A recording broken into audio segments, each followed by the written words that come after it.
Good afternoon. 12 കഴിഞ്ഞുവല്ലോ.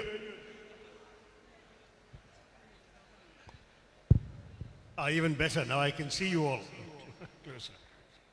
അപ്പോൾ ബഹുമാനപ്പെട്ട സാദിഖ് അലി ശിഹാബ് തങ്ങൾ, നമ്മളെല്ലാവരും ആദരിക്കുന്ന നേതാവ്, എൻ്റെ അടുത്ത സുഹൃത്തായ യൂത്ത് ലീഗിൻ്റെ ശ്രീ മുനാവർ അലി, അദ്ദേഹത്തിൻ്റെ ഒപ്പം ഞാൻ പല വേദിയിൽ കയറി ഇറങ്ങിയിട്ടുണ്ട്. It's a great pleasure to be with him today. എൻ്റെ parliament colleague Shri P V Abdul Wahab, അദ്ദേഹം മറ്റേ ഹൗസിലാണ്, രാജ്യസഭയിലാണ്, ഞാൻ ലോക്സഭയിലാണെങ്കിലും നമ്മൾ പല നിരവധി അവസരത്തിൽ ഓരോരോ വിഷയത്തെക്കുറിച്ച് സംസാരിച്ചിട്ട് കാര്യങ്ങൾ ചെയ്യാൻ സാധിച്ചിട്ടുണ്ട്. I've even enjoyed his hospitality. Great to see him here. But above all, നമ്മൾ ഇന്ന് ഇവിടെ എത്തി നിങ്ങളുടെ ഒപ്പം എത്താനുള്ള കാരണം,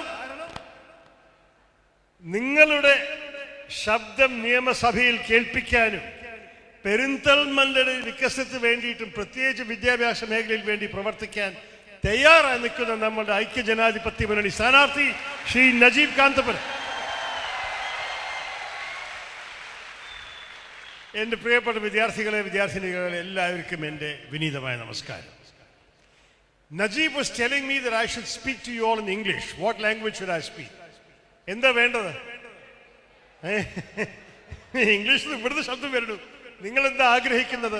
I'll be very happy to address you in both languages. ഞാൻ വഹാബ്ജിൻ്റെയും മുനാവറിൻ്റെയും ഇംഗ്ലീഷ് പ്രസംഗം കേട്ടപ്പോൾ പിന്നെ ഞാൻ വിചാരിച്ചു, നിങ്ങളെല്ലാവരും ഒരു ഇംഗ്ലീഷ് മീഡിയം കോളേജ് പഠിക്കുകയാണല്ലോ. So you would be very comfortable listening to English. But then the negative side of that is, then you will feel that you are in the classroom again. So you are not in the classroom. I am with you. നിങ്ങളുടെ ഒപ്പം തന്നെ സംസാരിക്കാനാണ് ഞാൻ എത്തിയിരിക്കുന്നത്. നമ്മളെ ഒരു വലിയൊരു ചുമതല ഈ തെരഞ്ഞെടുപ്പിന് വേണ്ടി തന്നിട്ടുണ്ടായിരുന്നത് ഞങ്ങളുടെ പ്രകടന പത്രിക എഴുതുന്ന സമയത്തായിരുന്നു. നിങ്ങളെല്ലാവർക്കും അറിയണം, ഞങ്ങൾ ആഗ്രഹിച്ചത് എന്തായിരുന്നു? മുതിർന്ന നേതാക്കൾ ഒരു മുറിയിലിരുന്ന് വാതിലടച്ചിട്ട് ഒരു മേശയുടെ ചുറ്റും ഇരുന്ന് എഴുതുന്ന പ്രകടന പത്രികയല്ല ഞങ്ങൾക്ക് ഇറക്കേണ്ടത്.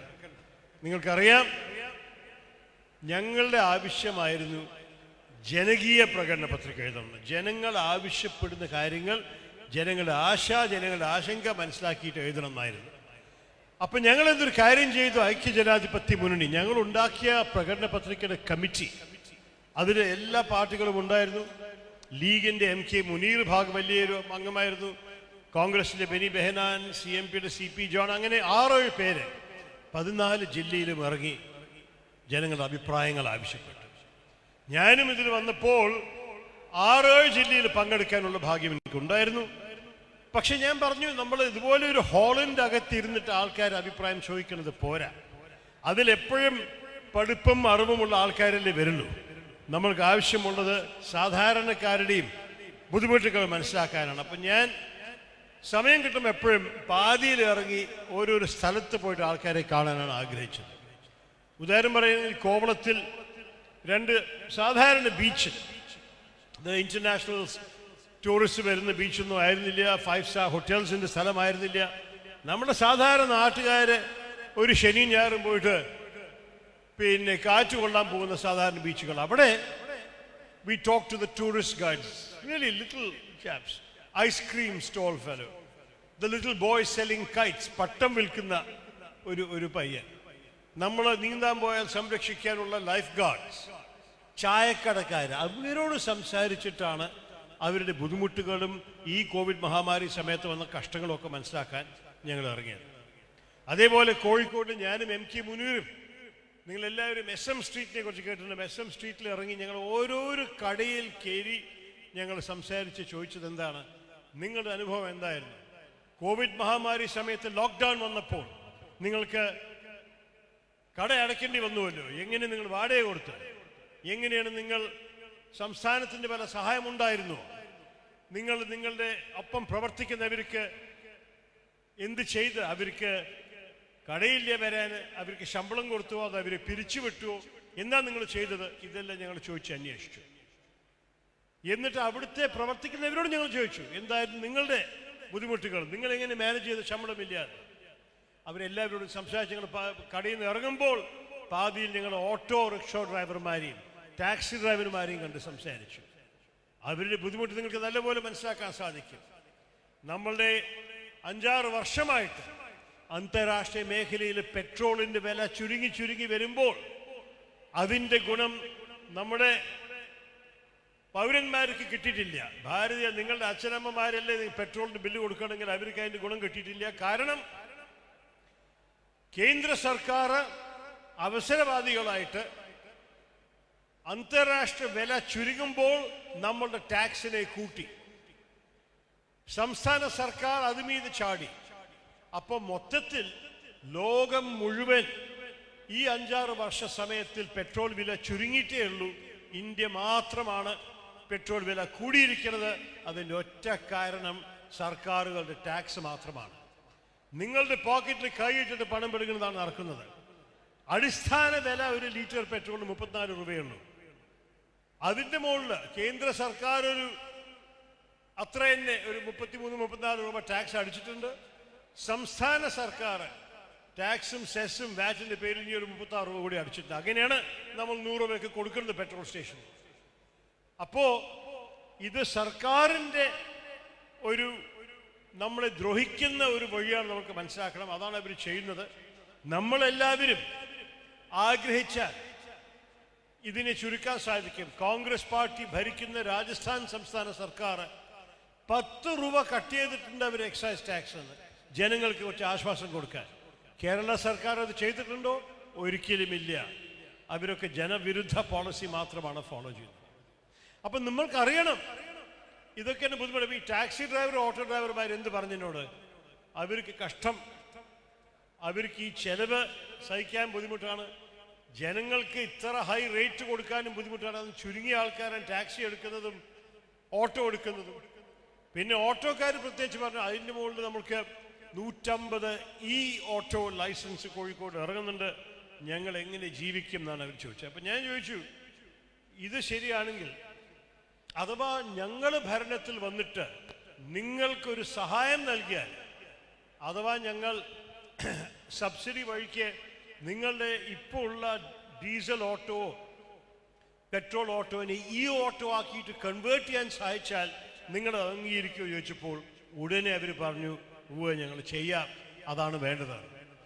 അപ്പോൾ ഇതുപോലെ ജനങ്ങൾ പറയുന്ന നിർദ്ദേശങ്ങളാണ് ഞങ്ങൾ എടുത്തിട്ട് മുന്നോട്ട് പോയിരിക്കുന്നത്. ഞാൻ ഇന്ന് 1-2 ഉദാഹരണം തരാനേ ആഗ്രഹിച്ചുള്ളൂ. കാരണം ഇന്നത്തെ ഐഡിയ ഒരു ദീർഘമായൊരു പ്രസംഗമല്ല. നിങ്ങളുടെ 5-6 ചോദ്യങ്ങൾ കേട്ടിട്ട് അതിന് മറുപടി പറയാനാണ്. പക്ഷെ ഞാൻ ഒരു വിഷയം കൂടി ടച്ച് ചെയ്തിട്ട് എൻ്റെ ഈ ചെറിയ പ്രഭാഷണം നിർത്താൻ പോവുകയാണ്. അതെന്താണ്? ഞങ്ങളുടെ പ്രകടന പത്രികയിലത്തെ വലിയ ഒരു മാറ്റം വന്നിരിക്കുന്നത്. അത് പ്രത്യേകിച്ച് നജീബ് കാന്തപുരത്തിന് ചിന്ത കേൾക്കുമ്പോഴാണ് എനിക്ക് അതുമീത് സന്തോഷം തോന്നിയത്. അദ്ദേഹം ശരിക്കും നമ്മളുടെ ഐഡിയൽ UDF സ്ഥാനാർത്ഥിയാണ്. Why is that? ബിക്കോസ് നാളെക്കുറിച്ച് ചിന്തിക്കുന്ന ഒരു മുന്നണി ഒന്നേ ഉള്ളൂ, അത് UDF ആണ്. നജീബ് അങ്ങനെ ഒരു സ്ഥാനാർത്ഥിയായിട്ട് നിങ്ങളുടെ ഭാവിയെക്കുറിച്ച് ചിന്തിക്കുന്നു. We have to ask ourselves, how do we prepare you for the 21st century? എന്തിനാണ് കുട്ടികളെ പഠിപ്പിക്കുന്നത്? നമ്മളുടെ വരാൻ പോകുന്ന ഈ തലമുറയ്ക്ക് എങ്ങനെ ആയിരിക്കും ഈ ലോകത്തിൽ അവസരങ്ങൾ നിങ്ങൾക്ക്? ആ അവസരങ്ങളിൽ പങ്കെടുക്കാൻ നിങ്ങൾ തയ്യാറാണോ നിങ്ങളുടെ പഠിപ്പ് വഴിക്ക്? ഇപ്പൊ നജീബിൻ്റെയും ചിന്ത അതാണ്. നിങ്ങളോട് പറഞ്ഞില്ലേ, നിങ്ങളെ മീൻ പിടിക്കാനാണ് പഠിപ്പിക്കേണ്ടത്. പക്ഷെ ആ മീനുകളിനെ മാറി വരുന്നു. ഓക്സ്ഫോർഡ് മാർട്ടിൻ സ്കൂളിൻ്റെ ഒരു സ്റ്റഡി ഇറങ്ങിയിട്ടുണ്ട്. that by the year 2030, 30% of the jobs in the world will be jobs that do not exist today. അപ്പൊ ഇന്ന് ആരും ചിന്തിക്കാത്ത ജോലികളാണ് 10 വർഷം കഴിഞ്ഞാൽ നിങ്ങൾക്ക് ചെയ്യാൻ ആഗ്രഹമുണ്ടാവുക. അതിനുവേണ്ടി നിങ്ങൾ എങ്ങനെ പ്രിപ്പയർ ചെയ്യും? ഞാൻ എപ്പോഴും അധ്യാപകരോട് സംസാരിക്കും, എന്താ പറയുക? Do not teach children what to think, teach them how to think. എന്താ ചിന്തിക്കേണ്ടത്, എന്താ പഠിക്കേണ്ടതെന്ന് പഠിപ്പിച്ചിട്ട് കാര്യമില്ല, അത് വേഗം ഔട്ട് ഓഫ് ഡേറ്റ് ആവും. എങ്ങനെ ചിന്തിക്കേണ്ടത്, എങ്ങനെ പഠിക്കുക, എങ്ങനെ വിഷയങ്ങൾ മനസ്സിലാക്കുക, അതാണ് പഠിപ്പിക്കേണ്ടത്. അതാണ് നിങ്ങൾ എല്ലാവർക്കും ആവശ്യമുള്ളത് അറിയാൻ. You need the tools. അതാണ് ആ നജീബിന്റെ കഥയുടെ അർത്ഥം. ഒരാൾക്കൊരു മീൻ കൊടുത്താൽ ആ രാത്രി അദ്ദേഹം ആഹാരം കഴിക്കും.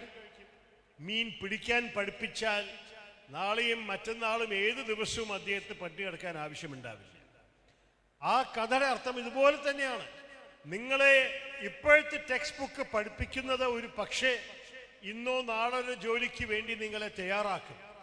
പക്ഷേ പുതിയ ജോലികൾ ആൾക്കാർ ഇൻവെന്റ് ചെയ്ത് വരുമ്പോൾ നിങ്ങൾക്ക് അതിനു വേണ്ടി അഡ്ജസ്റ്റ് ചെയ്യാനും അതിൻ്റെ ഡിമാൻഡ്സിനെ മനസ്സിലാക്കാനും എങ്ങനെ സാധിക്കും? ഇപ്പോൾ എൻ്റെ ഒപ്പം വന്നിട്ടുണ്ട് സുധീർ മോഹൻ. ഞാൻ കോൺഗ്രസ് പാർട്ടിയുടെ അകത്ത് നയിക്കുന്ന ഒരു സംഘടനയുണ്ട്, ഓൾ ഇന്ത്യ പ്രൊഫഷണൽസ് കോൺഗ്രസ്. ഞാനാണ് ദേശീയ ചെയർമാൻ. അപ്പോൾ കേരളത്തിൻ്റെ all India professionals Congress team, സുധീറാണ് സെക്രട്ടറി, അവരൊരു സർവേ നടത്തി.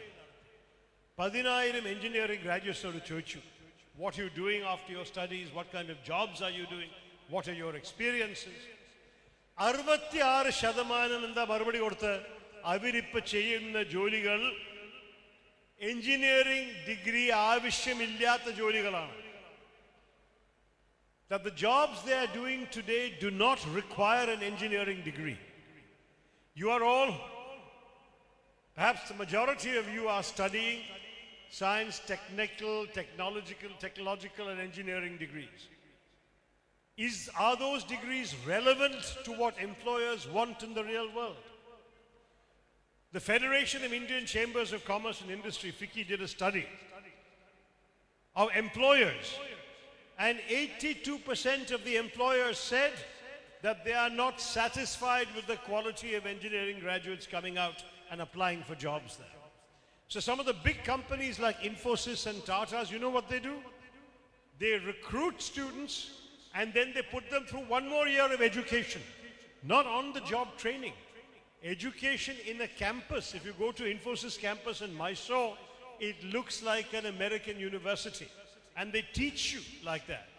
അപ്പോൾ അവർ പറയുന്നത്, നിങ്ങൾ പഠിച്ചത് പോരാ, ഞങ്ങൾ നിങ്ങളെ ഒരു വർഷം കൂടി പഠിപ്പിച്ചാലേ ശരിക്കും നിങ്ങൾ ഞങ്ങളുടെ ഒപ്പം പ്രവർത്തിക്കാൻ തയ്യാറാവുള്ളൂ.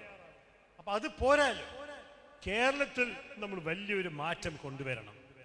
അപ്പം ഞങ്ങളുടെ പ്രകടന പത്രികയിൽ നിങ്ങൾ പ്രപ്പോസ് ചെയ്തിരിക്കുന്നത് എന്താണ്? A knowledge review commission, higher education review commission. അതിൽ we want to have student representatives, teachers, college administrators, parents, perhaps a representative of the parents, but also employers.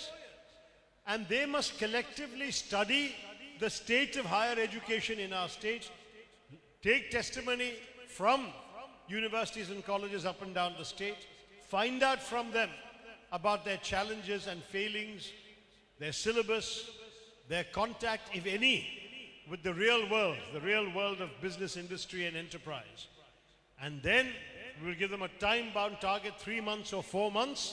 They must give us a report proposing reforms in higher education. അങ്ങനെ ഞങ്ങൾ കൊണ്ടുവരാൻ പോകുന്ന വിദ്യാഭ്യാസ മേഖലയിലെ റിഫോംസിനെ നിങ്ങൾ കണ്ടു കഴിഞ്ഞാൽ നിങ്ങൾ ഊർജ്ജയോടെ പഠിക്കാൻ ആഗ്രഹിക്കും. കാരണം നിങ്ങളുടെ വിശ്വാസമായിരിക്കും ഈ പുതിയ രീതിയിലത്തെ പഠിപ്പ് കഴിഞ്ഞാൽ നിങ്ങൾക്ക് ജോലി കിട്ടാൻ ഒരു ബുദ്ധിമുട്ടുണ്ടാവില്ല. അതാണ് ഞങ്ങളുടെ ഉദ്ദേശം. We want Kerala to attract students from all over India because the Kerala system of higher education will be much more relevant and promote employability. Employability അർത്ഥം അറിയാലോ എല്ലാവർക്കും. ജോലി കിട്ടാനുള്ള സാധ്യത കൂട്ടണം എന്നാണ് ഞാൻ പറയുന്നത്. അപ്പം ഇതാണ് ഞങ്ങളുടെ ഉദ്ദേശം. വിദ്യാഭ്യാസ മേഖല ഇനിയും കുറേ കാര്യങ്ങൾ പറയാനുണ്ട്. പക്ഷെ ഞാൻ പറഞ്ഞില്ലേ, നിങ്ങളുടെ ചോദ്യങ്ങളും നിങ്ങളുടെ ആവശ്യങ്ങളും മനസ്സിലാക്കാനാണ് ഞാൻ ഇവിടെ എത്തിയിരിക്കുന്നത്. അപ്പോൾ നജീബ് ആവശ്യപ്പെട്ട പോലെ നിങ്ങളുടെ ഒരു 4-5 ചോദ്യങ്ങൾ നമ്മൾ കേട്ടിട്ട് മറുപടി പറയാൻ ഞാനിവിടെ നിങ്ങളുടെ മുമ്പിൽ നിൽക്കുന്നു. ഒരിക്കലും കൂടി ഇതിനെല്ലാത്തിനും കഴിഞ്ഞിട്ട് നിങ്ങൾ ഏപ്രിൽ 6-ാം തീയതി വോട്ട് ചെയ്യാൻ പോകുമ്പോഴും നിങ്ങളുടെ സുഹൃത്തുക്കളും നിങ്ങളുടെ വീട്ടുകാരും കുടുംബക്കാരും വോട്ട് ചെയ്യാൻ പോകുമ്പോൾ ഒരിക്കലും മറക്കരുത്, നിങ്ങളുടെ നാളെക്കുറിച്ച് ചിന്തിക്കുന്ന, നിങ്ങളുടെ ഭാവിയെ കെട്ടാൻ തയ്യാറായിരിക്കുന്ന മുന്നണിയാണ് ഐക്യ ജനാധിപത്യ മുന്നണി. അതുകൊണ്ട് കോണി അടയാളത്തിൽ നജീബ് കാന്തപുരത്തിനെ വോട്ട് ചെയ്ത് വിജയിപ്പിച്ചാൽ ആ വിജയം നജീബിന് മാത്രമായിരിക്കില്ല, മുസ്ലിം ലീഗിന് മാത്രമായിരിക്കില്ല, ഐക്യ ജനാധിപത്യ മുന്നണിന് മാത്രമായിരിക്കില്ല, നിങ്ങൾ എല്ലാവരുടെയും വിജയമായി മാറി വരും. നന്ദി, നമസ്കാരം. Jai Hind. I'll take your question. ചോദ്യങ്ങളോ കോമെന്റ്സ് ഉണ്ടെങ്കിൽ കേൾക്കാൻ തയ്യാറാണ്. Yes. മൈക്കുണ്ട് അവിടെ. Yes, our guest. Waiting your questions, please. Hello, sir. I'm Fida Aishin. I'm a 12th grader from Darul Falah English School, Pupalam. Hello Fida. Sir, I have two questions for you.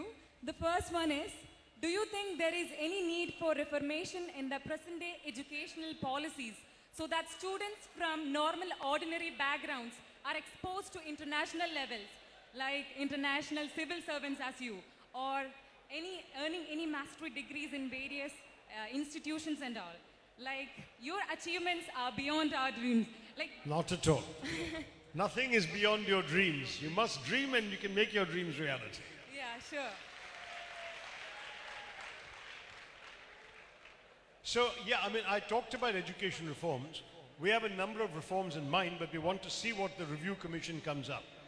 Just like the manifesto, we want to see what comes out of the public when people do their reforms.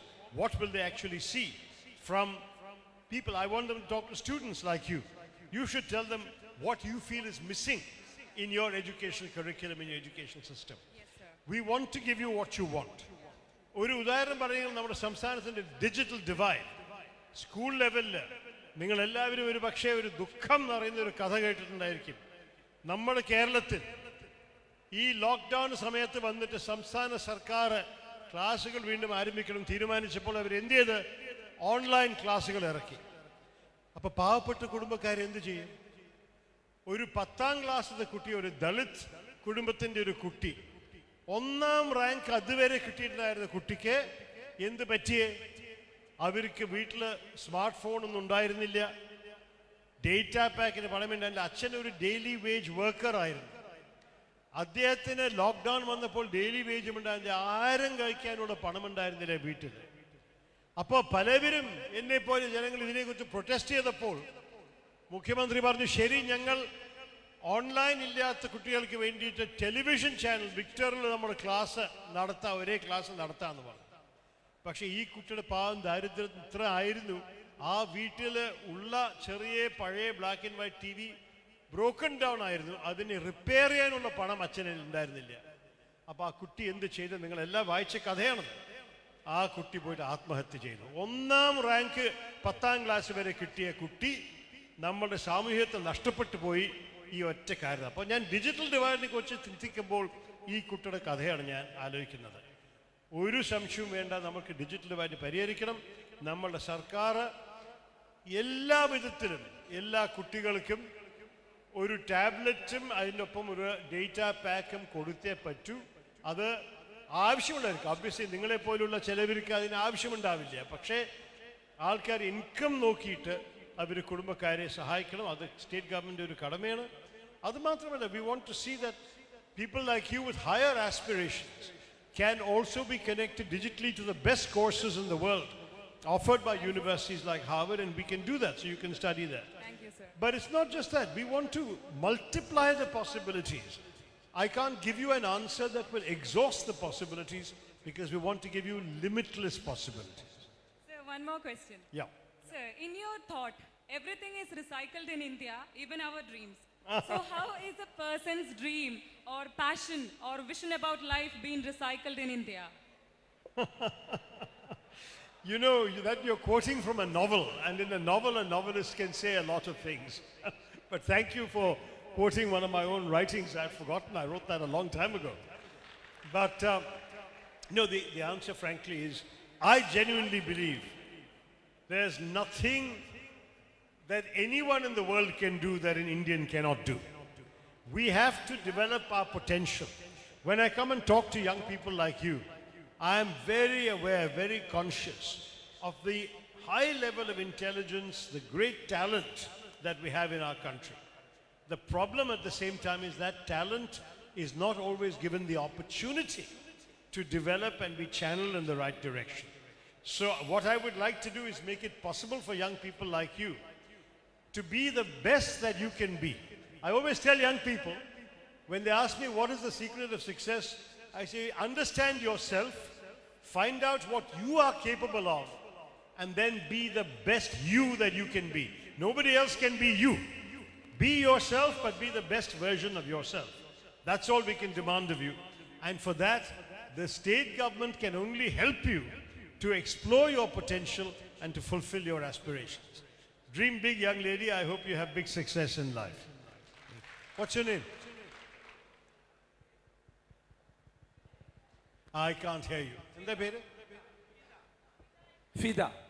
Okay, nice to meet you, Fida. How are you? Okay. Hello, Dr. Shashi Tharoor. My name is Hafiz Mohammed. So right now I'm currently studying in Armature School 4+1. So for the last 5 years, I spent and studied in Canada under the Calgary Board of Education. Okay. So when I came here, one of the major differences that I noticed is that in Canada, we learn few important, useful chapters that is comprehensive, that is detailed, that is out of all other educations out.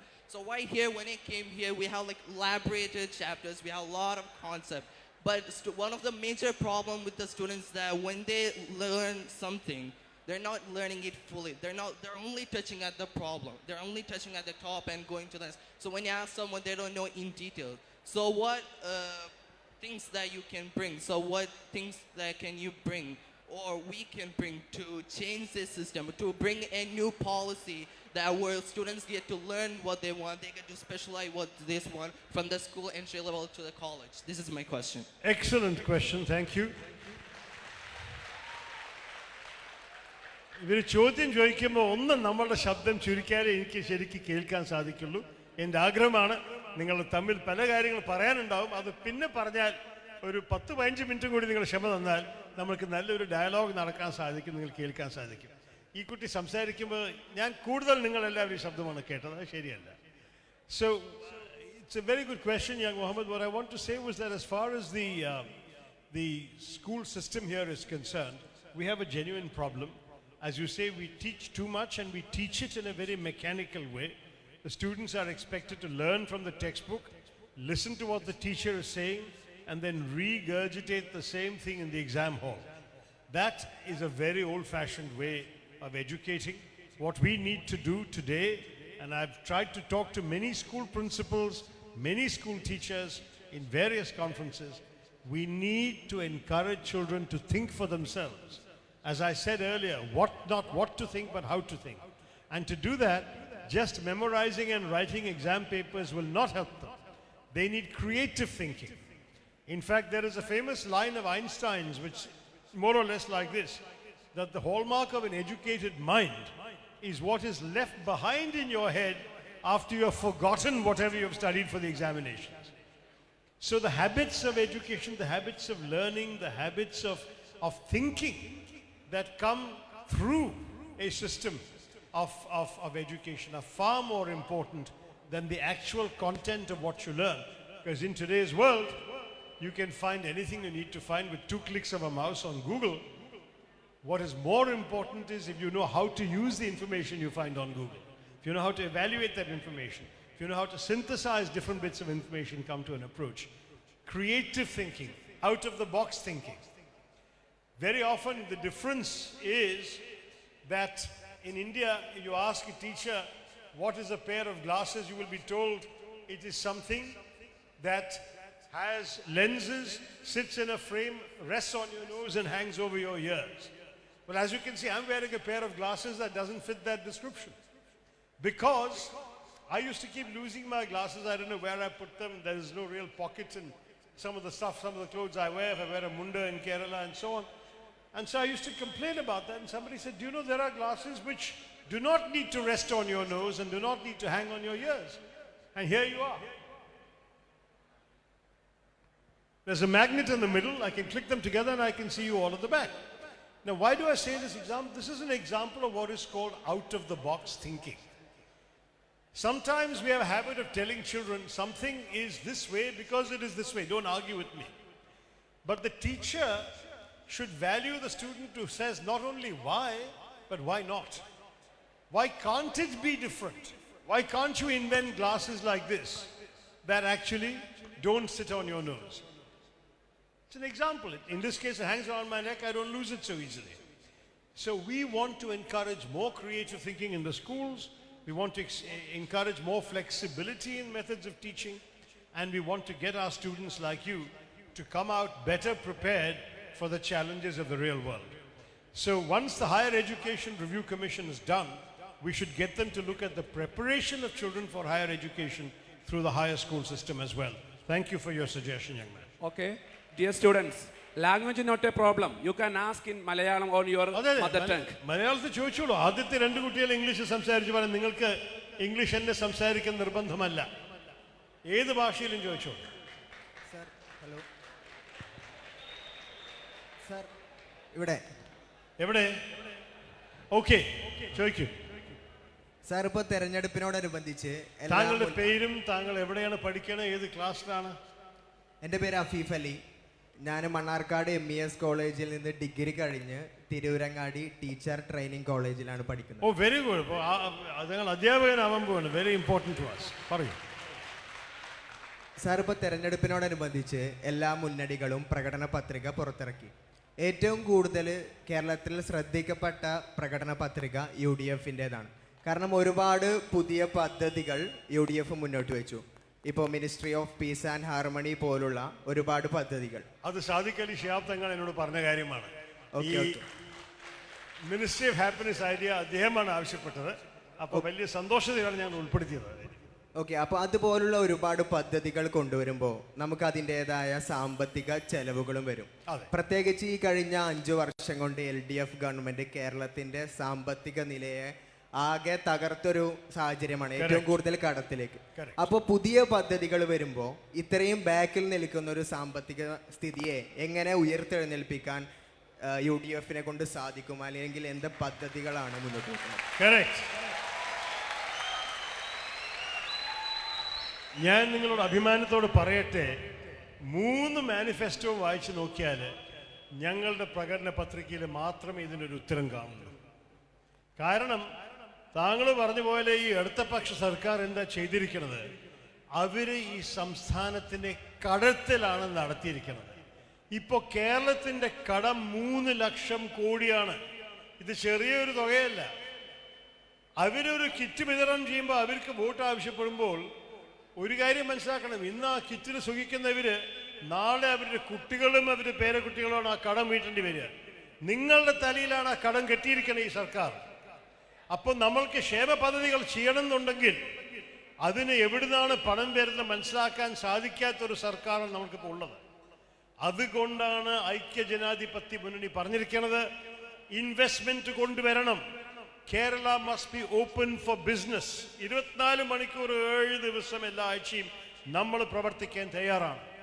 അതിൻ്റെ ഒരു എക്സാമ്പിളാണ് ഹർത്താൽ നിരോധനം.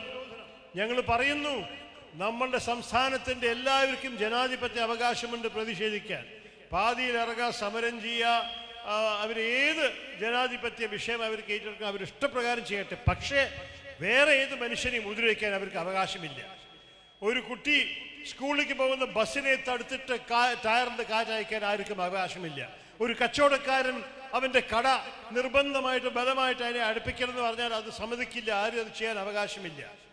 ഒരു പ്രായമുള്ളൊരു വ്യക്തി ആസ്പത്രിയിൽ പോകുമ്പോൾ തടുത്തിട്ട് വീട്ടിലേക്ക് തിരിച്ചു പോകാൻ പറയുന്ന നടന്നിട്ടുണ്ട് നമ്മൾ ഹർത്താലിൽ. അതൊന്നും ആർക്കും ചെയ്യാൻ അവകാശമില്ല. നമ്മൾ ശക്തമായിട്ട് സ്ട്രോങ് നടപടി എടുക്കും ഇങ്ങനെയുള്ള ആൾക്കാരെതിരെ. കാരണം അവർ കൊടുക്കുന്ന സന്ദേശം എന്താണ്? അവർ വിചാരം അവർ ജനാധിപത്യ ആവശ്യങ്ങളാണ് അവർ ആവർത്തിക്കുന്നത്. പക്ഷേ അവർ ചെയ്യുന്നത് ഇന്ത്യ മുഴുവനുള്ള ഇൻവെസ്റ്റേഴ്സിനെ ഭയപ്പെടുത്തുകയാണ് അവർ. ഞാൻ ഐക്യരാജ്യസഭ വിട്ടിട്ട് കേരളത്തിൽ വരുന്ന മുമ്പ് ഒരു 1.25 വർഷം 2 വർഷം ഇൻവെസ്റ്റ്മെന്റ് പ്രൊമോഷനിലാണ് ഇറങ്ങിയത്. പല മരുനാടൻ മലയാളികളെയും കൂടി ഞാൻ കണ്ടിട്ട് ഞാൻ നമ്മുടെ നാട്ടിൽ ഇൻവെസ്റ്റ് ചെയ്യാൻ ആഗ്രഹിച്ചു. ആ കാലത്ത് എനിക്കൊരു രാഷ്ട്രമുണ്ടായിരുന്നില്ല. ആ സമയത്ത് ഏത് പാർട്ടിയിലും ആയിരുന്നില്ല. നമ്മുടെ CPMൻ്റെ ആ കാലത്ത് ഇൻഡസ്ട്രീസ് മന്ത്രിയായിരുന്ന എലമേരം കരീം ന്യൂയോർക്കിൽ വന്നപ്പോൾ ഞാൻ അദ്ദേഹത്തിന് വേണ്ടി ഡിന്നർ ഹോസ്റ്റ് ചെയ്തിട്ട് 10-25 പ്രധാനപ്പെട്ട മില്യനേഴ്സിനെ വിളിച്ചിട്ട് നമ്മളുടെ കേരളത്തിൽ ഇൻവെസ്റ്റ്മെന്റ് ചെയ്യാൻ വേണ്ടി അദ്ദേഹത്തിന് പ്രസന്റേഷൻ കൊടുക്കാൻ അവസരം കൊടുത്തു. അദ്ദേഹത്തിനോട് ചോദിച്ചോളൂ, ഒരു മനുഷ്യൻ വന്നില്ല. എല്ലാവരും എന്നോട് പിന്നെ സംസാരിക്കുക എന്താണ്, ഞങ്ങൾക്ക് ഈ കമ്മ്യൂണിസ്റ്റുകാരെ വിശ്വാസമില്ല, ഞങ്ങൾ കേൾക്കുന്ന കഥകളൊക്കെ ഞങ്ങൾ വന്ന് ഞങ്ങളുടെ പണം ഇറക്കി കഴിഞ്ഞാൽ ഇവർ ചുവന്ന കൊടി കാണിച്ചിട്ട് ഹർത്താൽ നടത്തുന്നതാണ്. അതിനെ നമ്മൾ നിർത്തണം. നിങ്ങൾക്ക് BMW കഥ കേട്ടിട്ടുണ്ടെങ്കിൽ BMW ഈ ആദ്യത്തെ ഉമ്മൻചാണ്ടി സർക്കാർ സമയത്ത് കേരളത്തിൽ ഒരു ജർമ്മൻ കാർ ഫാക്ടറി സ്ഥാപിക്കാൻ തീരുമാനിച്ചിട്ട് എല്ലാ ചർച്ച നടത്തി ഡീറ്റെയിൽഡ് ആയിട്ട് ഒരു അഗ്രിമെന്റ് തയ്യാറാക്കിയിട്ട് അവർ ആ അഗ്രിമെന്റിനെ ഒപ്പിടാൻ കേരളത്തിൽ വന്ന ദിനം CPM-കാർ ഹർത്താൽ നടത്തി. അവർ എല്ലാ പാതയും അടച്ചു. ഇവർ ഹോട്ടലിൽ നിന്ന്, ജർമ്മനിയിൽ നിന്ന് വന്നവർ ഹോട്ടലിൽ നിന്ന് ഇറങ്ങാൻ ശ്രമിക്കുമ്പോൾ കല്ലെറിയലും വാഹനം തടച്ചലുമായിട്ട് അവർ ഉടനെ കേരളം വിട്ടിട്ട് തമിഴ്നാട്ടിൽ പോയിട്ട് $230 മില്യൺ ഇൻവെസ്റ്റ്മെന്റ് തമിഴ്നാട് കൊടുത്തു. BMW കാറുകൾ തമിഴ്നാട്ടിലുണ്ടാക്കി, കേരളത്തിലല്ല. ഇതാർക്കാണ് നഷ്ടം? കേരള തൊഴിലാളികൾക്കല്ലേ ഈ ജോലി അവസരം നഷ്ടപ്പെട്ടു പോയത്? കേരളത്തിന്റെ വികസനത്തിന് വേണ്ടിയിട്ടല്ലേ ഇത് ബാധിച്ചത്? ഫാക്ടറീസും ഇൻഡസ്ട്രീസും നമ്മുടെ കേരളത്തിൽ വന്നാൽ അവര് ടാക്സ് കൊടുക്കും സംസ്ഥാനത്തിന്. അത് മാത്രമല്ല, അവര് എംപ്ലോയ് ചെയ്യുന്ന ജീവനക്കാരും പ്രവർത്തകരും വർക്കേഴ്സും അവരും ടാക്സ് കൊടുക്കും സംസ്ഥാനത്തിന്. അപ്പോൾ സംസ്ഥാനത്തിന്റെ റവന്യൂസ് വളരും. അതുകൊണ്ടാണ് ഞങ്ങൾ ഇൻവെസ്റ്റ്മെന്റ് വേണ്ടി സംസാരിക്കുന്നത്. പക്ഷെ ഞങ്ങൾക്ക് നല്ലപോലെ മനസ്സിലാക്കിയിട്ടുണ്ട് എന്തുകൊണ്ടാണ് ഇൻവെസ്റ്റ്മെന്റ് വരാത്തത്. നമ്മൾ ആ ഇൻവെസ്റ്റ്മെന്റിനെ സ്വീകരിക്കാൻ ചില സ്ട്രോങ് നടപടികൾ എടുത്തിട്ടില്ലെങ്കിൽ താങ്കളുടെ ചോദ്യത്തിന് നല്ലൊരു ഉത്തരമുണ്ടാവില്ല. പക്ഷേ ഇതെല്ലാം നടന്നാൽ ഞങ്ങൾ ആഗ്രഹിക്കുന്നു, ഫോർ എക്സാമ്പിൾ, നമ്മൾ ഇന്ത്യയിലത്തെ ആദ്യത്തെ സ്റ്റേജ് ആയിരിക്കും ഒരു ഇൻവെസ്റ്റർ പ്രൊട്ടക്ഷൻ ആക്ട് കൊണ്ടുവരാൻ, ഇൻവെസ്റ്റേഴ്സിന്റെ അവകാശങ്ങളെ സംരക്ഷിക്കാൻ. അത് കൊണ്ടുവന്നു കഴിഞ്ഞാൽ ചില പ്രൊവിഷൻസ് ഉണ്ടാവും അതിന്. ഇൻവെസ്റ്റേഴ്സ് പ്രത്യേകിച്ച് ഒരു തുക ഇനിക്കാട് കൂടുതൽ കൊണ്ടുവന്ന ഇൻവെസ്റ്റ്മെന്റ്സിന് എല്ലാത്തിനും ചില സംരക്ഷണം. ചിലർ പറയുന്നു അവർ പണം ഇറക്കി ഫാക്ടറി കിട്ടിയ ശേഷം രാഷ്ട്രീയ വഴിക്ക് അവരെതിരെ കംപ്ലൈന്റ് വന്നിട്ട് അവർ പ്രവർത്തനം ആരംഭിക്കാൻ സമ്മതിച്ചിട്ട് ഭയങ്കര നഷ്ടം വന്നു. അതൊന്നും നമ്മൾ സമ്മതിക്കാൻ പാടില്ല. ചിലർ പറയുന്നു ഉമ്മൻചാണ്ടി സർക്കാർ വന്നപ്പോൾ സിംഗിൾ വിൻഡോ ക്ലിയറൻസ് പ്രഖ്യാപിച്ചു. പക്ഷേ ഈ ലെഫ്റ്റ് ഭരണം വന്ന ശേഷം ആ സിംഗിൾ വിൻഡോ എത്താൻ 21 വാതിൽ ആദ്യം മുട്ടണം. Before you get to the window you have to knock on 21 doors. So ഞങ്ങളുടെ പ്രകടന പത്രിക ഇതിന്റെ സിംഗിൾ ഡോർ ക്ലിയറൻസ്, ഒരൊറ്റ വാതിലിൽ മുട്ടിയാൽ മതി, ഞങ്ങൾ ആൾക്കാരെ കൊണ്ടുവരും. ഇതൊക്കെ നമ്മൾ പറയുന്നത് എന്താണ്? നമ്മൾക്ക് ഈ നാടിനെ നന്നാക്കാൻ വേണ്ടി മാത്രം, നമുക്ക് വേറെ ഒരു ഉദ്ദേശമില്ല. സംസ്ഥാന സർക്കാരിൻ്റെ റവന്യൂ മോഡൽ പൊളിഞ്ഞു പോയൊരു മോഡലാണ് ലെഫ്റ്റിൻ്റെ കീഴിൽ. നിങ്ങൾ പറഞ്ഞ പോലെ നമ്മളുടെ ഫൈനാൻസസിനെ തകർത്തിയിട്ട്, എനിക്ക് ശരിക്ക് എല്ലാം വെച്ച് ബുദ്ധിമുട്ട് ഉള്ള ജോലി ഒരു വകുപ്പ് ഈ മന്ത്രാലയത്ത് കിട്ടാൻ പോണത് അടുത്ത UDF മന്ത്രാലയത്ത് ഫൈനാൻസ് മിനിസ്റ്റർ വകുപ്പാണ്. എനിക്കൊരു വലിയ സർപ്രൈസ് തോന്നുന്നില്ല തോമസ് ഐസക് മാറി നിന്നതിന്. കാരണം അദ്ദേഹത്തിന് ചെയ്ത കുഴപ്പങ്ങളെക്കുറിച്ച് ഇനി മറുപടി പറയാൻ ഇനി ആവശ്യമുണ്ടാവില്ല. അദ്ദേഹത്താണ് ഭാഗ്യം. കാരണം ഇപ്പോൾ അത്രത്തോളം ബുദ്ധിമുട്ടിലാണ് സ്റ്റേറ്റിന്റെ ഫൈനാൻസസ് നിൽക്കുന്നത്. 3 ലക്ഷം കോടി വരെ വിചാരിക്കും. ആകെ അവർക്ക് ലിക്കർ സെസും ഗൾഫിൽ നിന്ന് വരുന്ന റെമിറ്റൻസ് വെച്ച് ഗൾഫിൽ നിന്ന് ആൾക്കാർ ജോലി നഷ്ടപ്പെട്ട് തിരിച്ചു വരാൻ തുടങ്ങി. എങ്ങനെ ആ വഴിക്ക് നമ്മൾ റിലൈ ചെയ്തുകൊണ്ടിരിക്കും? അപ്പോൾ ഞങ്ങളുടെ പ്രകടന പത്രികയിൽ ഇൻവെസ്റ്റ്മെന്റ് വാതിൽ തുറന്നിട്ട് ആൾക്കാരെ കൊണ്ടുവരാൻ ആഗ്രഹം. പിന്നെ ചില കാര്യങ്ങൾ വികസിപ്പിക്കാൻ, ടൂറിസം ഇൻ പർട്ടിക്കുലർ. എല്ലാവരും പറയുന്നു ടൂറിസം എന്തായാലും നടക്കണ്ടല്ലോ കേരളത്തിൽ. പക്ഷേ ആക്ച്വലി കുറച്ച് വർഷങ്ങളായിട്ട് താണു വരികയാണ് ടൂറിസം. അതിന് വീണ്ടും നന്നാക്കാൻ ഞങ്ങൾ പ്രത്യേകിച്ച് 2 ഐഡിയ തന്നിരിക്കുന്നത് നിഷ് ടൂറിസം എന്ന് പറയും. എന്താണ് നിഷ് ടൂറിസം? ചില specific areas. Wellness tourism. Wellness is not just medical tourism where people come for operations. Wellness is about overall health and well-being.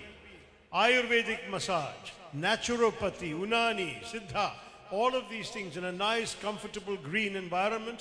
Foreign tourists will come for that, will get more money. Similarly, ecological tourism.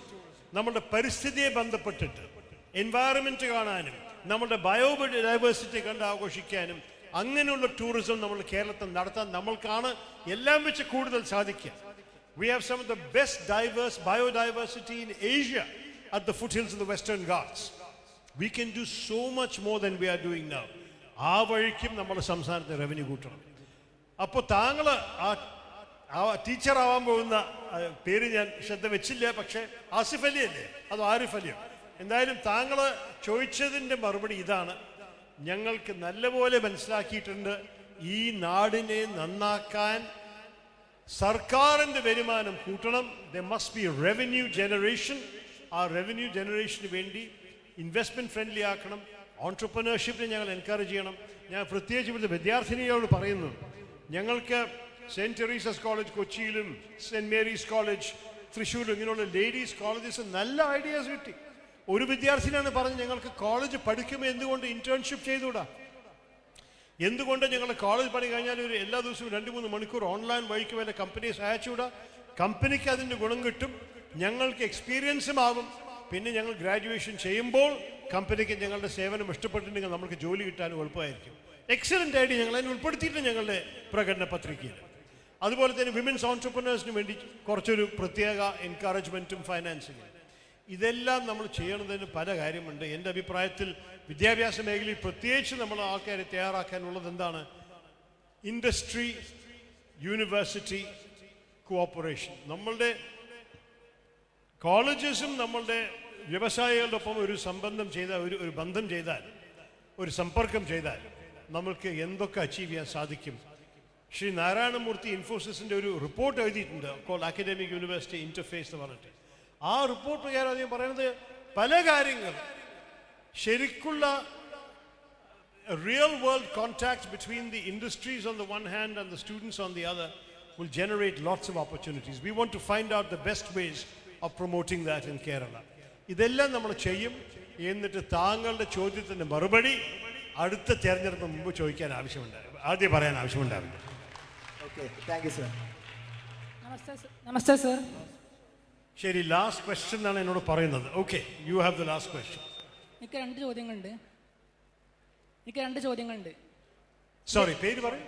എൻ്റെ പേര് മുഹമ്മദ് ഹസീബ്. ഞാൻ തൂത വാഫി കോളേജിൽ നിന്നാണ് വരുന്നത്. Degree 2ാം വർഷ വിദ്യാർത്ഥിയാണ്. Mic കുറച്ച് കൂടുതൽ close ആയത്, ശബ്ദം കുറച്ച് മഫിൾഡ് ആവണം. അവിടെ പിടിച്ചാൽ മതി. ഇനി പറയും. എൻ്റെ ആദ്യത്തെ ചോദ്യം, താങ്കളുടെ ഇൻ്റർവ്യൂവിൽ താങ്കൾ പറയുകയുണ്ടായി ഒരു വർഷത്തിൽ 365 പുസ്തകങ്ങൾ വായിച്ചൊരു വർഷം ഉണ്ടായി എന്ന് പറഞ്ഞു. അപ്പം താങ്കളുടെ പൊതുജീവിതവും താങ്കളുടെ പാഷനും എങ്ങാണ് ബാലൻസ് കൊണ്ടുപോകുന്നത്? അതാണ് ആദ്യത്തെ ചോദ്യം. Okay, not sure.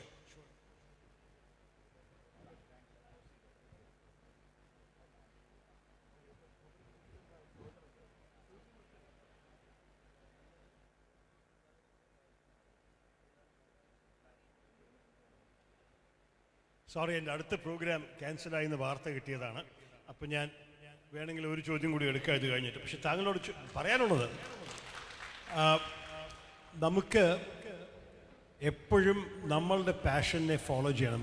ആരായാലും എന്ത് ചെയ്യുകയാണെങ്കിലും നമുക്ക് ശരിക്കും ഒരു പാഷൻ ഇല്ലെങ്കിൽ നമ്മൾ ജീവിച്ചിട്ട് എന്താ കാര്യം എന്നാണ് എനിക്ക് ചോദിക്കാനുള്ളത്.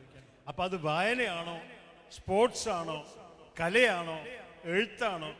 ഇപ്പോൾ ഞാനിവിടെ എഴുതിയിരിക്കുമ്പോൾ നിങ്ങളുടെ കോളേജിലത്തെ ഒരു കുട്ടി ഫാത്തിമ ദീപ എന്ന് പറഞ്ഞൊരു പോയിട്രി പുസ്തകം എഴുതി എനിക്ക് അയച്ചു തന്നു.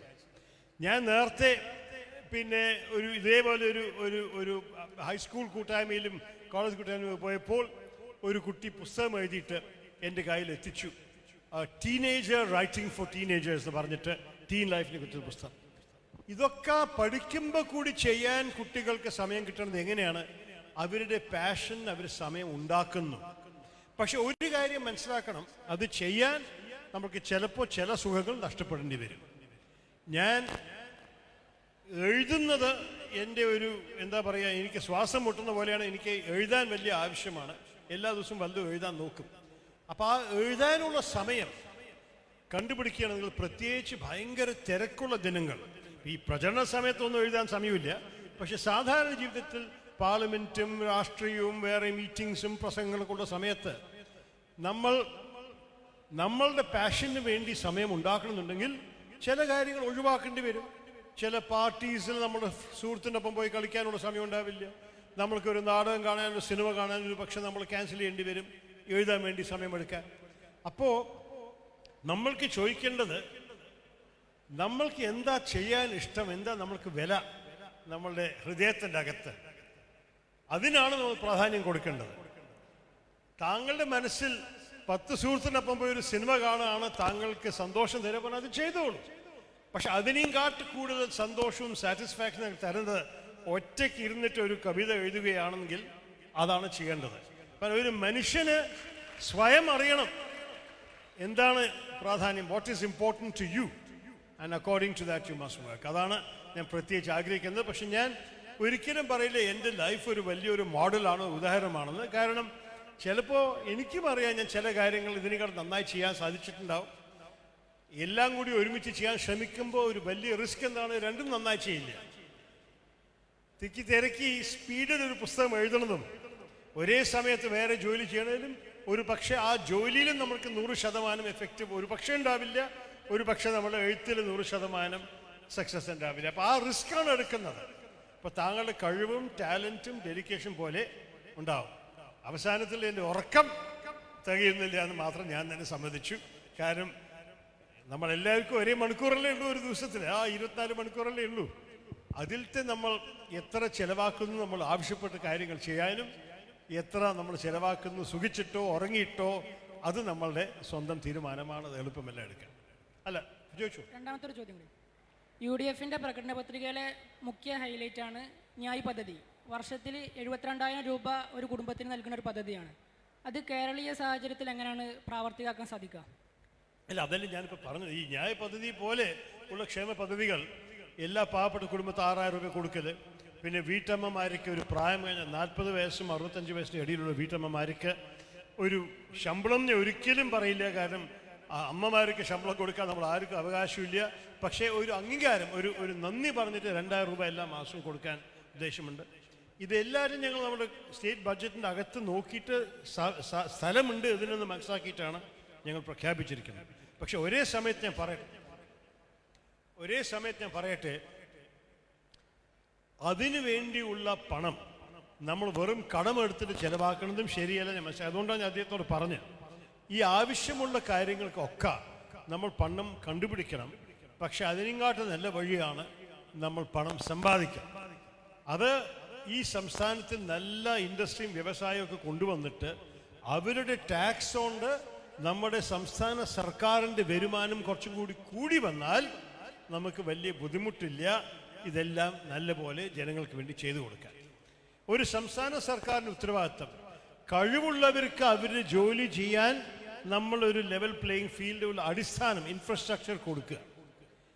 ബാക്കി ദുർബലമുള്ള വ്യക്തികൾക്കും പാവപ്പെട്ടവർക്കും കഷ്ടമനുഭവിക്കുന്നവർക്കും വികലാംഗങ്ങൾക്കും ഇങ്ങനെയുള്ള പല ആദിവാസികൾക്ക് പലവർക്കും എക്സ്ട്രാ സഹായം ആവശ്യമുള്ളവർക്ക് ആ എക്സ്ട്രാ സഹായം കൊടുക്കണം. അതും നമ്മളുടെ ഒരു വലിയൊരു മോറൽ റെസ്പോൺസിബിലിറ്റിയാണ്, നമ്മുടെ ഉത്തരവാദിത്തമാണ്. അതാണ് നമ്മൾ ചെയ്യാൻ. Good afternoon sir. എവിടെ? Good afternoon. എൻ്റെ പേര് അഫീഫ്. ഞാൻ തൃശ്ശൂർ ഗവൺമെൻറ് എഞ്ചിനീയറിംഗ് കോളേജിലെ 3rd ഇയർ ഇലക്ട്രിക്കൽ സ്റ്റുഡൻ്റ് ആണ്. അപ്പോൾ എനിക്ക് ആക്ച്വലി ഒരു ക്വസ്റ്റ്യൻ അല്ല, എൻ്റെ ഒരു പ്രോബ്ലമാണ് സാറിനോട് ഞാൻ പറയുന്നത്. So I expect A solution. അതിനുള്ളൊരു സൊല്യൂഷനാണ് എക്സ്പെക്ട് ചെയ്യുന്നത്. സോ ഞാൻ ഈ സ്റ്റേജിലേക്ക് കടന്നു വരുന്ന സമയത്ത് എൻ്റെ ഫ്രണ്ട് എന്നോട് പറഞ്ഞു നമുക്ക് ഫ്രണ്ടിൽ ഇരിക്കണ്ട, ബാക്കിൽ പോയിരിക്കാം, ഫ്രണ്ടിലിരുന്നാൽ ചിലപ്പോൾ ക്വസ്റ്റ്യൻ ചോദിക്കുമെന്നൊക്കെ. അപ്പോൾ എനിക്ക് ആക്ച്വലി സാറിനോട് ഇംഗ്ലീഷിൽ കുറേ ക്വസ്റ്റ്യൻ ഷൂട്ട് ചെയ്യണമെന്നൊക്കെ ഉണ്ട്. പക്ഷേ ആക്ച്വലി ഞാൻ അതിന് കോൺഫിഡൻ്റ് അല്ല. ഈ ക്രൗഡിൻ്റെ ഇടയിൽ എനിക്ക് ഈ ക്രൗഡിൻ്റെ ഇടയിൽ തന്നെ ഞാൻ ചോദ്യം ചോദിക്കാൻ നിശ്ചയിക്കുന്നത് ആക്ച്വലി എൻ്റെ കോളേജിലാണെങ്കിൽ എനിക്ക് മറ്റുള്ളവരെന്ത് വിചാരിക്കുമെന്ന് വിചാരിച്ചിട്ട് ഇവിടെ ഞാൻ ആരും അറിയുന്ന ആളല്ല. അപ്പോൾ എനിക്ക് ധൈര്യമായിട്ട് നിന്ന് ചോദിക്കാം. സോ സാറും മിക്കവാറും ഈ സ്റ്റേജ് ഓവർകം ചെയ്ത ഒരാളായിരിക്കും. മിക്കവാറും എല്ലാവരും ഈ ഒരു പ്രോബ്ലം ഫേസ് ചെയ്യുന്നുണ്ടാവും. സോ എങ്ങനെയാണ് ഇത് ഓവർകം ചെയ്തത്, സാർ എങ്ങനെയാണ് ഓവർകം ചെയ്തത് എന്നാണ് എനിക്കറിയേണ്ടത്. ആക്ച്വലി സാറിൻ്റെ ഒരു പൊളിറ്റിക്കൽ ഐഡിയാണ്.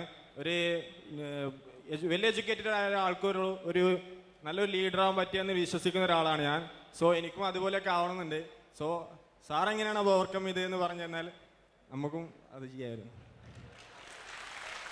Thank you.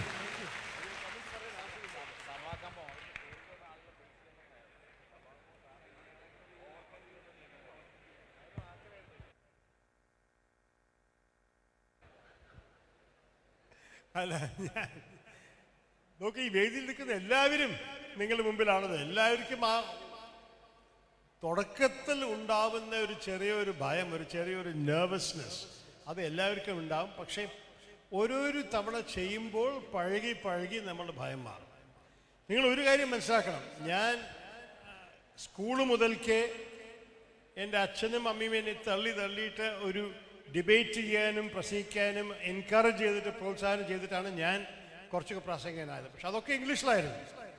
ഞാൻ 34 വർഷം വിദേശത്തിൽ ജീവിച്ച് പഠിച്ച് ജോലിയെടുത്ത് എല്ലാം ചെയ്ത ശേഷമാണ് ഞാൻ കേരളത്തിൽ മടങ്ങി വരുന്നത്. അപ്പം ഞാൻ എൻ്റെ ജീവിതത്തിൽ മലയാളത്തിൽ പ്രസംഗം കൊടുത്തിട്ടുണ്ടായിരുന്നില്ല. വിചാരിക്കും എൻ്റെ സ്ഥിതി, ഞാനൊരു രാഷ്ട്രീയക്കാരനായിട്ട് വോട്ട് ആവശ്യപ്പെടാൻ പോകുമ്പോൾ എന്തായിരിക്കും എനിക്കും നല്ല ഭയവും നെർവസ്നെസ് ഉണ്ടായിരുന്നു. എളുപ്പമായിരുന്നില്ല ആദ്യം ആരംഭിച്ചത്.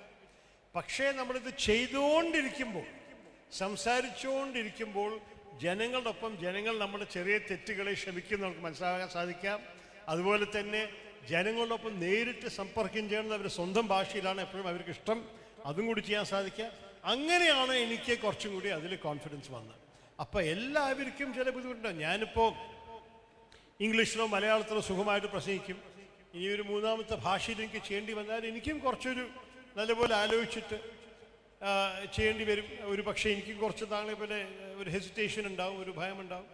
അപ്പോൾ ഒരു കാര്യം ചെയ്യൂ, the best way to learn something is to do it.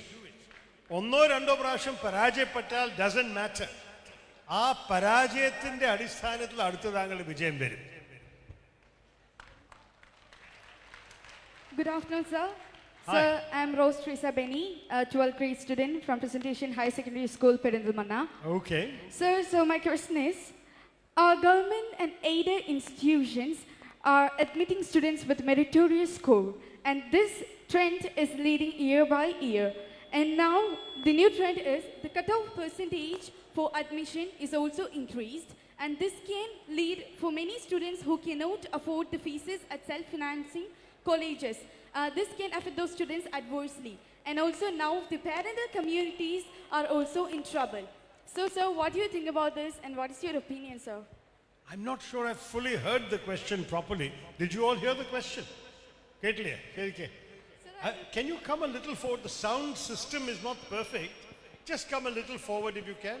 Or I'll tell you what, repeat it slowly, but keep the mic a little further away from your mouth and repeat it. Okay, sir, okay. So you are going to school and you're asking about preparation for college. Is that what I understood? No, sir. Sir, nowadays, most government and aided colleges are admitting students according to their meritorious score. According to the Meritorious score. What merit they have list in the scored. school. Yeah, yes, sir. Quite right. And also now the cutoff percentage for admission in government colleges Correct. have also increased. Correct. And this can affect the students who cannot afford the fees at self-financing colleges. Right. So now the parental communities of those students are also in trouble. So is there any solution, alternate solution for I this get your problem? question. Sorry, I couldn't hear that properly the first time. Sorry, sir. Very good. So the question is very thoughtful, and I congratulate you as a young lady for Thank having you, sir. Thank thought of it. You're right. Let's say that the students with the best marks when they leave school get into the colleges where they don't have to pay very much. The next set of students who then are forced to look at either the self-financing options or the private kind of institutions. Those students, those who come from families that can afford it, they have an advantage over those who cannot afford it. And you're saying, what is the solution? Now, one solution we have come up with is educational loans. And we have the public sector banks who are supposed to give educational loans to such families. And as I've often told them as an MP, they should not be asking for a security deposit or giving the loan against a collateral. I said, your security is the child's brains. The child will study hard, get a good job and pay you back. That is your security. So educational loans should have a different yardstick from other loans. If you're borrowing money to go on a holiday, they'll ask you, well, can you give us the right to possess your house if you don't come back? You know, that kind of thing. But for education loan, it should be different. That's one thing. The other thing we want is we want to see more scholarships to children, which should be combining merit and means. The child should have some decent marks, maybe not the top, but whatever they can get, and at the same time be from a family which can't afford a good education. That's merit and means scholarships. We are going to bring more. If you look at our campaign manifesto, we have said more scholarships, higher wages and better pensions. This is a key issue for us. അപ്പോൾ ഞങ്ങൾ പറഞ്ഞ പോലെ എല്ലാവർക്കും പഠിക്കാനുള്ള ആവശ്യപ്പെടുന്ന സഹായം നമ്മൾ കൊടുക്കാൻ തയ്യാറാണ്. That's very important for all of us. Thank you. Sir. Where Hi, are you? sir. Okay, hi. My name is Rasha Afnan. I am a +1 student. Right. I am studying in GMHS. Okay, so after this, the last question is the lady there. So when you have asked these 2 questions, don't give the mic to anybody else. It's been a long day. Go ahead. How do you observe new national policy on education? It's not a bad policy. My main complaint is that it hasn't been discussed sufficiently in Parliament. But I think that there are many good things in it, in particular more flexibility in education, and particularly at the university level, there's a lot more autonomy for the universities and colleges. The difficulty is that some of the provisions are not realistic. I'll give you 3 examples. Early childhood literacy and numeracy, they want the Anganwadis to teach. Now, I don't know if you've been to an Anganwadi, but the Anganwadi workers only are 10th grade pass. They don't have the ability to teach children numeracy and literacy. And they don't have the resources even for good food and meals and toys. How are they going to be able to teach in the bargain? That is a big mistake. The second mistake is the grouping of government schools. They're saying that since not every government school can have all the facilities required by law, that within a 30-kilometer radius they can share facilities. Now you can say, all right, if there is a football ground in your school and there isn't one in her school, once a week or twice a week, children from her school can be brought by bus to your school to play football. That's okay. But what about basic facilities like toilets or a science lab or a mathematics classroom? If there's no girls' toilet in her school, that is a problem. You can't solve it by clubbing with your school. Because if particularly after a certain age, girls need that facility. Otherwise, they'll go home and they'll never come back. So that's a second big problem. And the third problem is flexibility is a good thing, but when the Prime Minister says that every child should be able to study both music and mathematics, the immediate question comes up, but who will pay for it? A school will have to provide a music teacher, music equipment, a music room, maybe 2 or 3 different music rooms, all the facilities. And if they have to do that, will they drive the fees up and expect the parents to pay for it? Or will the teachers, the government subsidize this in some way? In the absence of clarity on that, this also remains a problem. So these are 3 examples of things where I think the policy has some limitations when it comes to school children. And we need to see some improvement in that. But there has not yet been a debate in Parliament on the new education policy. And the budget of the government has not given enough money to the new education policy either. So there's a bit of a challenge there. Thank you for your question. Only All right. one question. Last question. Only last from and final the girl question. there. Yeah, you have the mic. You go ahead. Good afternoon, sir. Myself, Letitia Joshi. I'm a second year MA English student. Okay.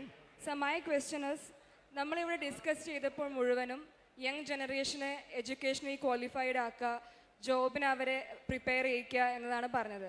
പക്ഷെ ഇവിടുത്തെ ഒരു common trend, ഇപ്പോഴത്തെ ഒരു common trend എന്താണെന്ന് വെച്ച് കഴിഞ്ഞാൽ യൂത്തിൻ്റെ ഇടയ്ക്ക് കൃത്യമായിട്ടൊരു പൊളിറ്റിക്കൽ വിഷൻ ഇല്ല. So my question is, A young generation without a political vision, isn't it a threat? Without a political vision, isn't it a threat? നമ്മുടെ ഫ്യൂച്ചറിന് ഒരു കൃത്യമായ പൊളിറ്റിക്കൽ വിഷൻ ഇല്ലാത്ത ഒരു യുവജനത എന്നത് നമ്മുടെ നാടിൻ്റെ നന്മയ്ക്ക് ചേരുന്നതല്ലല്ലോ. സോ ഇതിൽ ഇപ്പം നമ്മൾ യൂത്തിന് വേണ്ടി ഓരോ പ്ലാൻസ് പ്രിപ്പയർ ചെയ്യുമ്പോഴും കൃത്യമായ പൊളിറ്റിക്കൽ സ്റ്റാൻഡ് എടുക്കാൻ അവരെ പ്രാപ്തരാക്കുന്ന എന്തൊക്കെ പ്ലാൻസ് നമുക്ക് ഇൻകോർപ്പറേറ്റ് ചെയ്യാൻ പറ്റും? That's my question, sir. Thank you very much, Ms. Joshi. ഞാൻ പറയട്ടെ, നമ്മുടെ സ്കൂളിൻ്റെ അകത്ത് രാഷ്ട്രീയം പഠിപ്പിക്കില്ല, പക്ഷേ രാഷ്ട്രീയത്തിൻ്റെ അടിസ്ഥാനം എന്താണ്? നമ്മുടെ ചരിത്രവും നമ്മുടെ ഭരണഘടന. അപ്പോൾ നമ്മൾ എല്ലാ കുട്ടികളെയും നല്ലപോലെ പഠിപ്പിക്കേണ്ടത് നമ്മളുടെ ഭരണഘടന എങ്ങനെ എത്തി, എന്തായിരുന്നു അതിൻ്റെ ബാക്ക്ഗ്രൗണ്ട്. എൻ്റെ പുതിയ പുസ്തകമുണ്ട്, ദ ബാറ്റിൽ ഓഫ് ബിലോങ്ങിങ് എന്ന് പറഞ്ഞത്. അത് നിങ്ങൾ വായിച്ചു നോക്കിയാൽ യു വിൽ സീ നമ്മളുടെ നാഷണൽ സ്ട്രഗിൾ, ആ സ്വതന്ത്ര സംഘർഷം അവസാനത്തിൽ തീരുമാനിച്ച് വിജയിപ്പിച്ചപ്പോൾ അവർ പറഞ്ഞു നമ്മൾ എല്ലാവർക്കും വേണ്ടിയിട്ടാണ് ഈ സ്വതന്ത്രം നമ്മൾ ആവശ്യപ്പെട്ടത്, അതുകൊണ്ട് നമ്മൾ ഉണ്ടാക്കുന്ന രാജ്യം എല്ലാവർക്കും വേണ്ടി ആയിരിക്കണം. അങ്ങനെയാണ് ഭരണഘടന എഴുതിയത്. മതം, ജാതി, പിന്നെ ഭാഷ, റീജിയൻ, നിറം, ഇതൊന്നും പ്രശ്നമല്ല. നിങ്ങളൊരു ഭാരതീയ പൗരനാണെങ്കിൽ നിങ്ങൾ എല്ലാ വിധത്തിലും ഒരേ അവകാശങ്ങൾ ഈ രാജ്യത്ത് കാണണം. ആ വിശ്വാസത്തിലാണ് ഞങ്ങൾ ഭരണഘടന എഴുതിയത്. ആ വിശ്വാസത്തിലാണ് ഈ നാടിനെ നമ്മൾ നയിക്കാൻ നോക്കുന്നത്. അത് എല്ലാ കുട്ടികളെയും പഠിപ്പിച്ചാൽ അവർക്ക് അതിൻ്റെ അടിസ്ഥാനത്തിൽ ഒരു പൊളിറ്റിക്കൽ കോൺഷ്യസ്നസ് വരട്ടെ. Civic society, civic rights. What are your rights as a citizen? Against the standard of the Constitution. Then you can judge if some parties are betraying the values of the Constitution. You can decide to take an independent political stand. So the political vision of the student from school and college must be anchored in the idea of India enshrined in our Constitution. അതാണ് എൻ്റെ ഒരു simple answer. നമ്മൾക്ക് അതിനേക്കാട്ട് കൂടുതലായിട്ട് ഒരു രാഷ്ട്രീയ പാർട്ടിക്ക് വേണ്ടിയിട്ടോ ഒരു രാഷ്ട്രീയ വിശ്വാസത്തിന് വേണ്ടി സംസാരിക്കാൻ ഒരു സ്കൂളിൻ്റെയും കോളേജിൻ്റെ അകത്ത് നമുക്ക് ചെയ്യാൻ പാടില്ല. അത് ശരിയല്ല. പക്ഷെ ഭരണഘടന പഠിപ്പിച്ചാലും നമ്മളുടെ സ്വതന്ത്ര മൂവ്മെൻറ്റിൻ്റെ ചരിത്രം പഠിപ്പിച്ചാൽ അത് കഴിഞ്ഞിട്ട് അതിൻ്റെ അടിസ്ഥാന പ്രകാരം നമ്മളുടെ വിദ്യാർത്ഥികൾക്ക് അവർ സ്വന്തം അഭിപ്രായം ഉണ്ടാക്കാനുള്ള കഴിവുണ്ടാവണം. And I agree with you why we must have students with a clear political consciousness and a political vision. Thank you all very much. Nandi. Sir, hello.